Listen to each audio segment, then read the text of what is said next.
Hey, thanks for meeting me here again as we continue to go through the book of Proverbs together. Proverbs chapter 21 is where we are. And I just want to point out to you the first and the last verse of Proverbs chapter 21.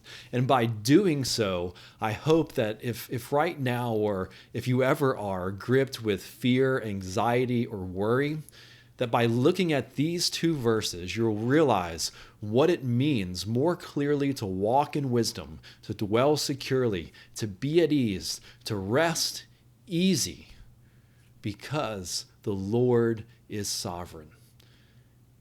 And so I pray that if you listen to this, that even tonight, you'll be able to lay your weary head on the pillow of God's sovereignty and sleep well. Listen to what it says in Proverbs 21, verse 1.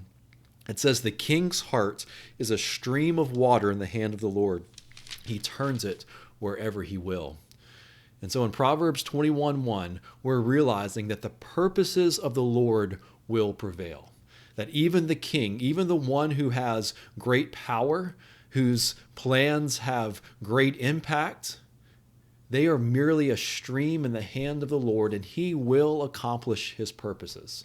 Maybe you're overwhelmed or worried or anxious about the direction of the world or our country or our life.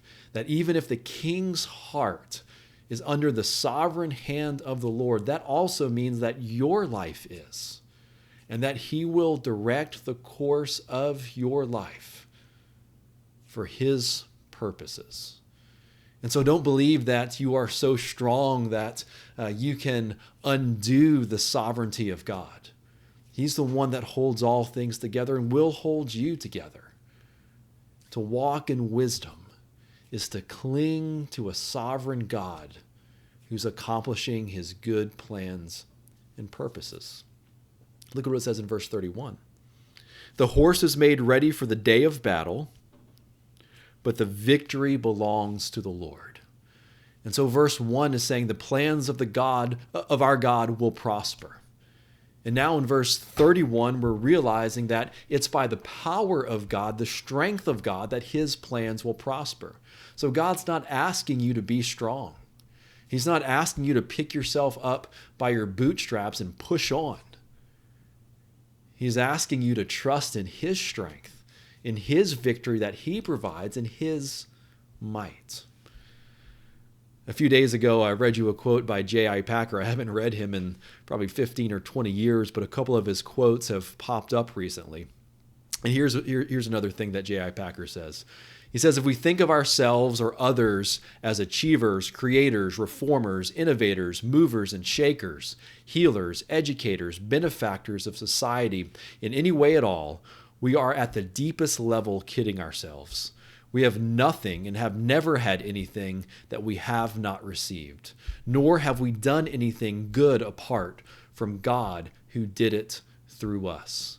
And the writer of this particular article goes on to say that the happiest, the strongest, and most meaningfully productive people have embraced and even rejoiced in the reality that we have done nothing good apart from God who did it through us. Blessed are those whose strength is in you. And so the way to walk in wisdom and blessing is to walk in the strength that God provides. The way to put to rest worry and anxiety and fear is to walk through life knowing that God is accomplishing his purposes, and his purposes will prevail by his power. Psalm 147 says, "His delight is not in the strength of the horse, nor his pleasure in the legs of a man, but the Lord takes pleasure in those who fear him." Sound familiar? The fear of the Lord is the beginning of wisdom. The Lord takes pleasure in those who fear him, in those who hope in his steadfast love. Lay your head on the pillow of his sovereignty of God. Lay your head on the pillow of the sovereignty of God. Hope in his steadfast love. And know that the Lord takes pleasure not in those who are strong, not in those who think they are wise in their own eyes, but those who fear the Lord.